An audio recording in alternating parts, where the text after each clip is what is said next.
Isaiah chapter 43, verse 1 and 2. But now thus saith the Lord that created thee, O Jacob, and he that formed thee, O Israel, fear not, for I have redeemed thee. I have called thee by thy name. Thou art mine. When thou passest through the waters, I will be with thee, and through the rivers, they shall not overflow thee. When thou walkest through the fire, thou shalt not be burned, neither shall the flame kindle upon thee. Listen, I don't care what you're going through today. I don't care what you're dealing with. I want you to reflect back on what God said about you. See, the enemy is interested in trying to convince you that God's promise does not stand for your life because of something you did or because of something that's in your past. But you need to remind the enemy that the blood of Jesus covers you. And for that, God's promise still is sufficient. His grace is sufficient and his promise still stands. Don't allow the enemy to discourage you, to make you think that God has forgotten about you, because you're still on God's mind. This promise that he made to Israel, this promise that he reminded the people of God about, was simply to remind them that I'm still with you. You're still on my mind. I still love you. I've not forgotten about you. And that's what I'm speaking to you today, that whatever you're dealing with, don't allow it to get you distracted from God's promise. God's promise is still intact. God's promise has not failed. God's promise is still alive for your life. Listen, don't you despair. Don't you be discouraged. Don't you doubt. Don't give in to the devil's desire to see you below. Understand what God has promised for you in your life.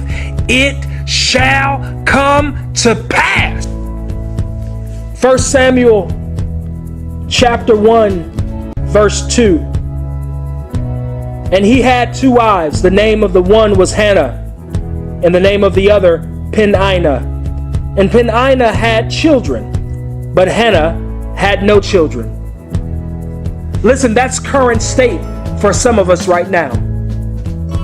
Barren, fruitless, unable to produce.